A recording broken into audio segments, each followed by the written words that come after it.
Katha message. Bhagavatim. After Bhagavatam. Punyam. Pious. Which Aham said. Bhagavan. Greatly powerful. Shukaha. Shri Shukadeva Goswami. Translation and Tattva by Divine Grace Avechanara.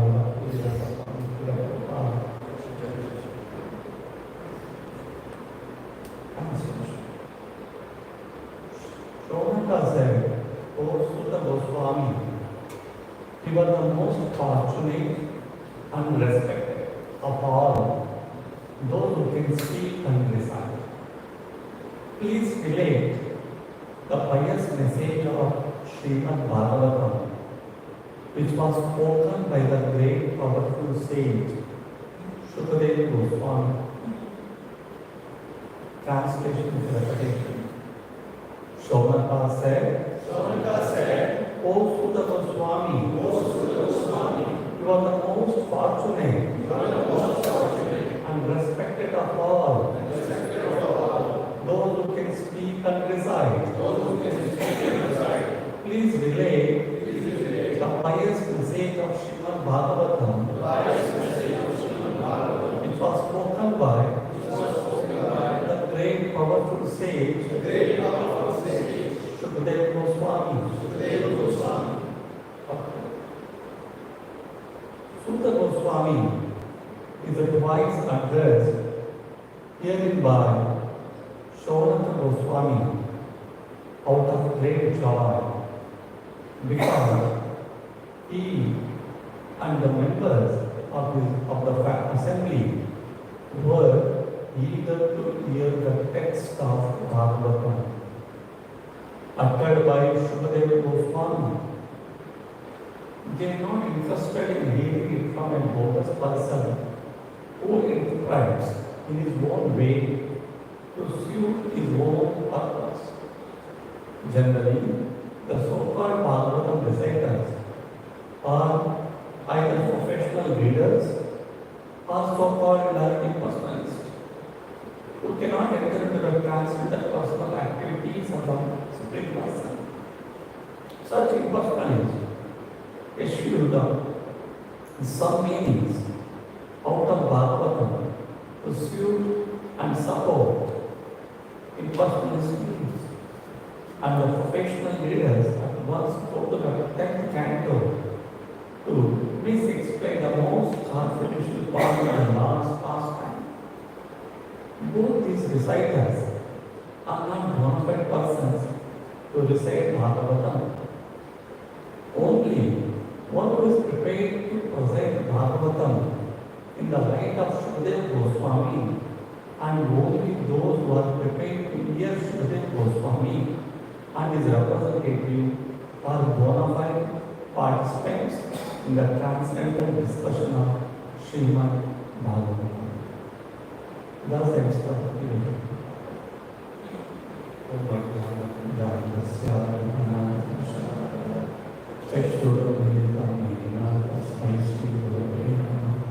Bhagavatam.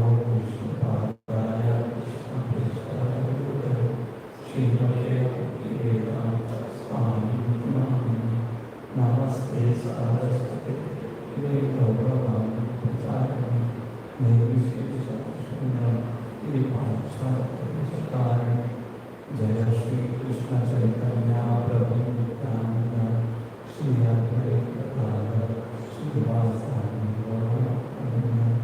Hare Krishna Krishna Krishna Hare Rama Rama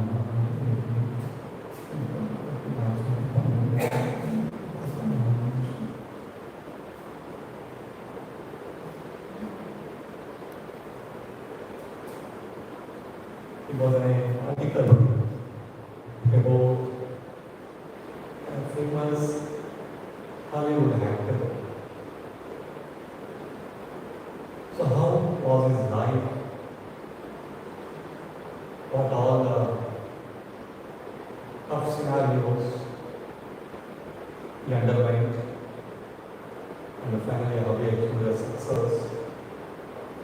what was his understanding, the article about mentioning that. So there was one famous actor of Hollywood who was born in Canada. His name was Jim Carrey. Was in early 90s and late 2000 was very famous for his very comedy shows and as well as some famous Hollywood movies. He was born somewhere in 1960s in Canada. He was born in such a family. That family was not even having a proper place to stay.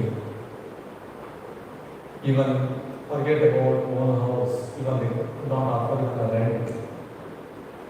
Where they used to stay in a place where some vehicles, some vans which are abandoned, which are some vehicles got accident and somewhere they left it. In such a one van, his family used to stay. So his childhood was very, very tough and definitely could not go to schools. His education was not so good, tough time. So what he started to support his family, he started comedy shows. So when the person who is in such a stage, what is his desperate need? He will be thinking only I need to acquire wealth. I need to get the money. So he was thinking that yes, if I can acquire money and I can acquire a lot of wealth, I can solve all the problems of life. So he started connecting some family shows. He was such a comedian, whatever the pain is undergoing, that pain only used to present in a comedy way. Generally, when people will laugh, somebody we are pulling down someone, or we are giving some kind of trouble to others. That's what comedy shows to go. So he started presenting his own life pain in his comedy show, in a way people can laugh and enjoy. So soon it became very popular, very famous, and somehow he his shows are attracted by Hollywood directors, and they gave a chance for him to act in one of the movies, and that's how his career taken off. So he was having a very bright Hollywood career. So I was very successful. At one point of time, he was start charging $20 million per film. There were many good movies, successful movies. So he started earning a lot of money. $20 million per film means it's very amazing. So all the struggle, the tough times, the poverty, everything underwent, everything else come to an end. Person is earning in millions, you can imagine. Start purchase big mansions in US, and such a mansion is saying that he was having a big house which was some 2 acres. He was having everything, all the luxuries, and whatever the luxurious cars of his time, he purchased all those cars, Mercedes, whatever the costliest cars. He was having a lot of cars, a lot of mansions, very. And he used to have his own private jet worth $50 million. After all that, everyone started thinking, oh, he's very successful, he's got everything. Money, followers, everything is there. But he makes one statement at one point of his life, very interesting. He once said, I think everybody should get rich and famous. I think everybody should get rich and famous and do everything they ever dreamed of so. Whatever your dream is there, yeah, yes, variety of dreams, people having, yes, everything you should do. Why? So they can see that it's not the answer.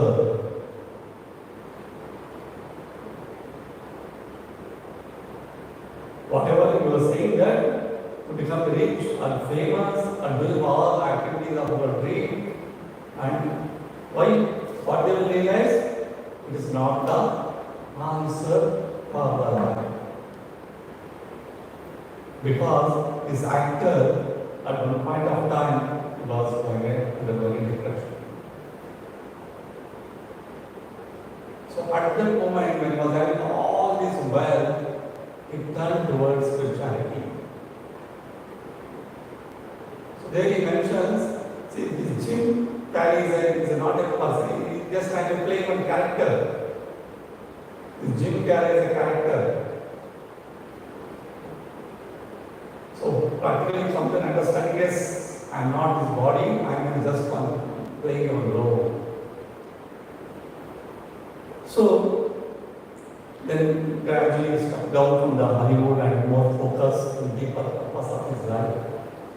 That's how he started finding a kind of satisfaction, joy in his life. It's not only the one person. There are several such cases we will find in history every now and then. A person who is thinking that, oh, if I get money, if I get famous, if I have followers, I have everything in my life. But after some time, everything looks empty. Why? In one of the famous author of the motivational speaker and author, Stephen Covey, he mentions that one of the 7 habits, he mentions, what is that? Always in your life, you have to begin your life keeping the end in the mind. You have to begin your life keeping end in the mind. If I start beginning this way, there I will end. So it's a very important lesson.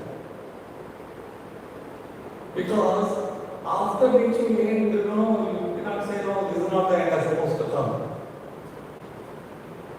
That's why the beginning only, please visualize what happens to your end.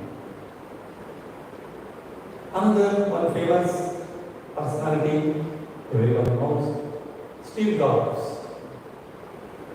Right? He writes when he was suffering from the cancer, one of the rare cancer diseases. He writes his revelations. What he writes? I reached the pinnacle of success in the business world. Millions, billions dollars worth of company has reached is getting. In some others' eyes, my life is epitome of success. Or other people's success is home, like Steve Jobs. However, aside from work, I have little joy in the end. My wealth is only a fact of life that I am accustomed to. It's just only one fact. At this moment, lying on my bed and recalling my life, lying on his deathbed and recalling what I have done, I realized that all the recognition and wealth that I took so much pride in have paled and become meaningless in the face of my death.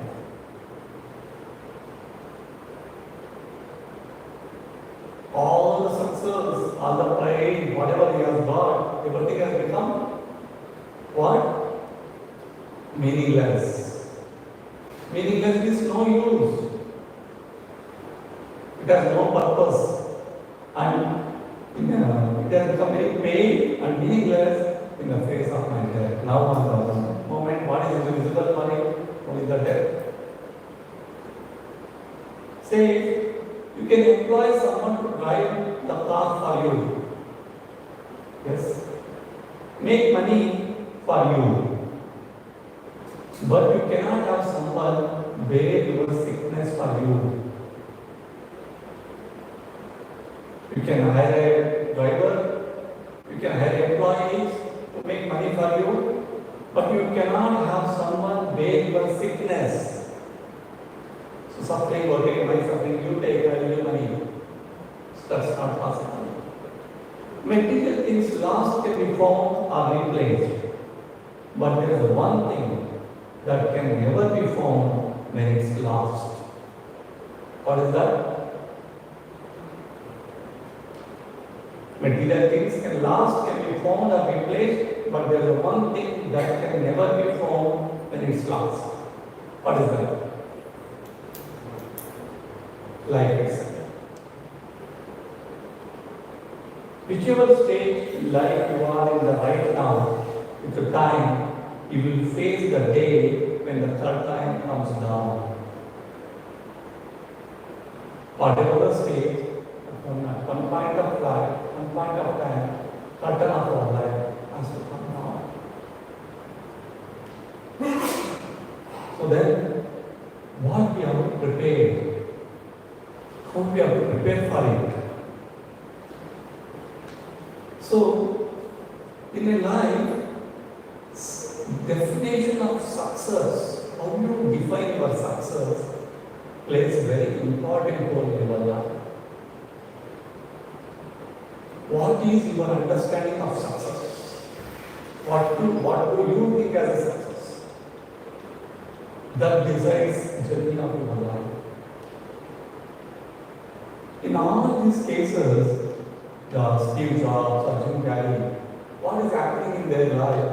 They assume something as success in their life and pursue whole life that as a goal. And finally when they landed up there and they thought, no, something else is more important. But by that time, the life has come to an end. And that's why in Bible, in Bible it's mentioned that what shall it profit a man if he shall gain the whole world and lose his own soul? Very meaningful, very deep words, a lot of deep meaning.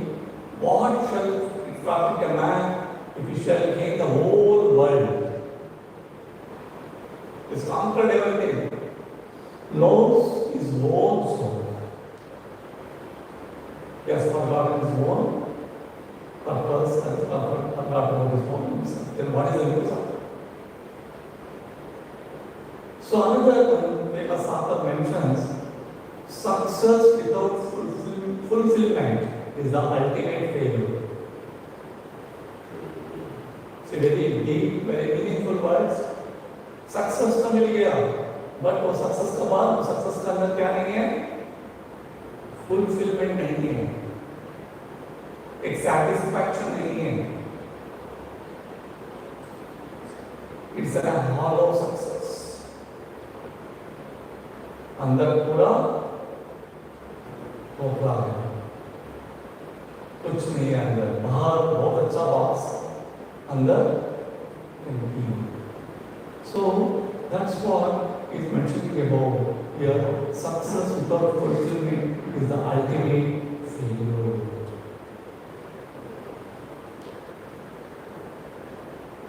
So this is the nature of material success. Then what is the real success? What is the ultimate success? There is another part which mentions where even somebody keeps one step in that path, that is considered to be success, progress, ever progress, eternal progress. Somebody even completes the path, that is great. Even somebody did not complete, somebody started something, went up to even half, that is also considered as success. So that success, that source of success is mentioned in the Srimad Bhagavatam. The chapter which we are discussing, the first canto, fourth chapter, is the appearance of Narada, the chapter. But before these verses, in the previous chapter, in the last, in the end, the Lord mentions, it's mentioned that, the sages mentioned that, what is success? Who are the one eligible for that success? So it mentions, says,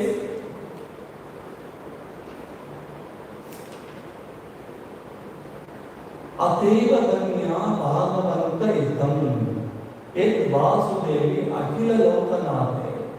He says here, they are the one who are very fortunate. Dhanya, fortunate and successful. Who are the only those who render unreserved, uninterrupted, favorable service unto the lotus feet of Lord Krishna, who carries the wheel of the chariot in his hand, can show the creator of the universe in his full glory, power and aspect. So they are the one who render unreserved, uninterrupted, favorable service to the Lord. They are the one who are most fortunate and most successful people in God. Further it is mentioned that, and especially the Bhagavatam book is the source of all the success. Why? It's mentioned, Srimad Bhagavatam is a literary incarnation of God, and it is compared to Srila Vasudeva, the incarnation of God. It is meant for the ultimate good of all people. And it is all successful, all blissful, and all perfect. So it is meant for the ultimate good of everyone. It gives ultimate success, is blissful, and all perfect.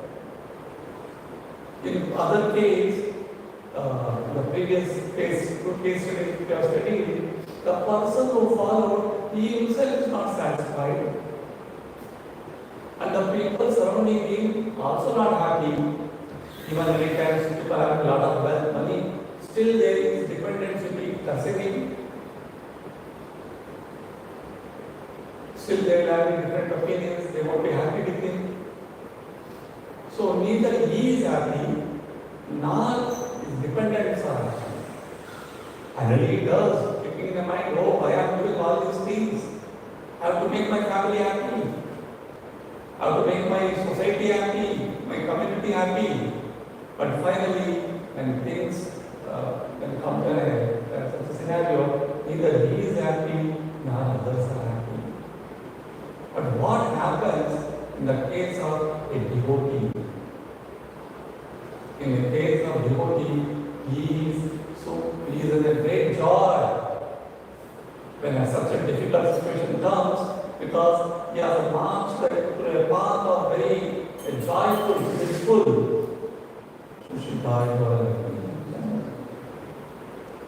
And in the course of his life, he has already given his joy to others also. Whenever any person comes to Krishna consciousness, what he does is start giving his Krishna consciousness to others also. So they are also getting benefited. So he is also happy, he is also getting benefit, and he has given benefit to others also. So both are happy. So that's why this success is this is the real success. And further, in this mention that this Bhagavatam is not just a book. In Kali Yuga, after the end of Bhagavad Yuga, when Krishna departs, The entire the Dharma, all the main principles, religious principles have taken shelter of Srimad Bhagavatam. So in one sense, this Bhagavatam is not different than Krishna. So anyone who comes, start reading this Bhagavatam, actually is coming very closer to Krishna. And is experiencing Krishna, is understanding Krishna. So why we are talking about this? Because if you, in this verse, what is happening in this verse, how the Shonaka Rishi is addressing Sutta Goswami. Is it Sutta Mahabhaga? He is in excitement, completely excited, joyful. Why? Because he knows he is going to hear Srimad Bhagavatam. The Bhagavatam which is going to bestow all success, all bliss, and which is the incarnation of Lord Krishna. Such a Bhagavatam, Sutta Goswami is going to narrate. So the Rishi knows that he is going to hear those passages. That's why he is in a very super excitement. All the sages were so happy. Over mentioning, Sutta Goswami is twice addressed hearing by Shonaka Goswami out of great joy, because he and the members of the assembly were eager to hear the text of Bhagavatam uttered by Shukadeva Goswami. What Shukadeva Goswami has spoken, that is heard by Sutta Goswami, that's why it's called Mahabhava, very great, very fortunate. And now Shonaka Rishi, hearing from same Sutta Goswami, who has heard from the so, hearing from the great sages who are coming in parampara is very, very important. Why it is important? It is mentioned in the second canto of the Srimad Bhagavatam. It tells about what happens when we hear from the pure devotee. What is the potency and what is the power of the, when we hear, what happens? In the second canto, in the first canto, second chapter, it says, verse number 30, it says, Atapam Vidjashreshtha Varnastam Vibhakashaha Svanshtasya Dharmasya Samsiddhe Aditoshanam. It says, what is the highest perfection of life? The success, what is the ultimate success of life? Saying that is to please the Lord Hari, Samsiddhe Haritoshanam. So, then how will it happen? The Haritoshanam, how I can please Hari? Says, devotees should constantly hear about, glorify, remember the worship, the personality of Godhead, who is their protector. So, yes, when devotees constantly hearing and glorifying the Lord, that pleases the Lord. But how to develop that kind of eagerness to hear? How that eagerness will start developing a person? Yes, I should hear constantly. So he says in following verses, Shushrushho Shraddhadanasya Vasudeva Kataruchihi Syam Mahasevaya Vipraha Punya Tirtha Nishevana. He says, advice one saviors by serving those devotees who are completely freed from all vice. Great service is done by such serving, one gains ability for hearing the messages of Vasudeva. So here the mentioned secret is mentioned how to gain the eagerness to hear. The pastime of the Lord, it happens by rendering a service to a pure devotee. When you render a pure service to a pure devotee blesses with that kind of eagerness in our heart. Actually, that is a real asset a person can develop in his life. Why I am saying is asset, if we don't develop this eagerness, so then there is we cannot put an end to all our miseries. Even though we are practicing bhakti, even though we are doing all the activities in a ritualistic way or as a matter of the rule we are doing, but I don't have eagerness. So meaning I am in a diseased condition. The person who has developed eagerness, he sure to achieve success because he can hear the holy names and glories of the Lord for a number of hours. A person who is not developed the eagerness, he will always be thinking, oh, when it will end. Or even whatever committed number of hours chanting, it looks like a burden. Looks like they're not like chanting 16 notes, looks like they're carrying some weight of some 50 kilo. Chanting that looks like so heavy. Every beat looks like very difficult to move. One after. Why you don't have that opportunity? So further, it's not only at the time of chanting we can try to achieve that. No.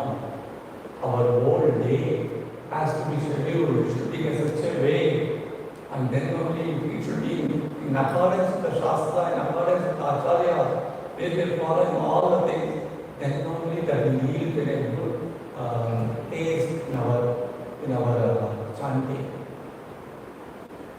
It says in one of the verses, it says, what is this taste? What happens this taste? And who are the people who are not interested in this, to develop this taste? Why some people who don't have taste who don't get this taste?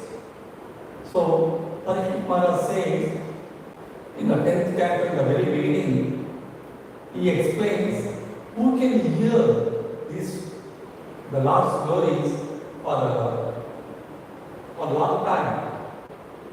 What is their quality? And who are the people who don't hear? Why they don't hear? What he explains. He says, Nivritta Darshay Pariyamana Avashati Shokta Manobirama Ta Uttama Shokta Gunanvada Uman Virajit Vina Pashutna. He says, glorification of the Supreme Personality of God is performed in the Parampara system.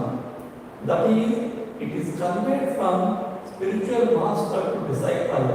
Such glorification is relished by those no longer interested in false, temporary glorification of this cosmic manifestation. Their nivritta shade is they have exhausted with all kind of material desires. They have no material desires.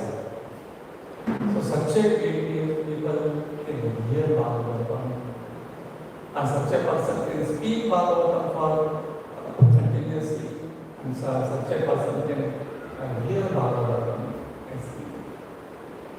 Descriptions of the Lord of the right medicine for the conditioned soul undergoing repeated birth and death. So this Dasa is a medicine. That's why for us it looks bitter. So medicine is not sweet, but we have to take. If we are not taking that medicine, then no hope for our life.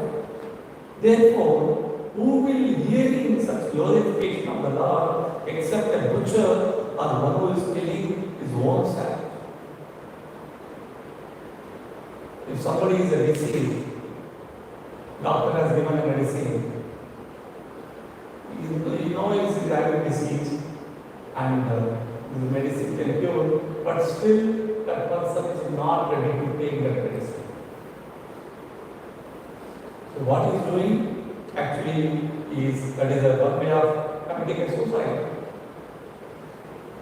That's why he's saying that Pashupnath. What is Pashupnath? Pashupnath means one who kills the butcher is also called as Pashupnath because he kills the one animal. Another kind of Pashupnath means one who kills one's own self by not following the process of principles. So, the person who don't develop or who don't have eagerness to hear Krishna Katha, who don't want to develop that eagerness, so he is like Pashupnath. Yes, we don't have eagerness, we need to accept, but we need to endeavor to develop that eagerness. Why I don't have eagerness? Suppose you are every day taking breakfast, lunch, dinner. So after some time, some days you found you're not feeling hungry.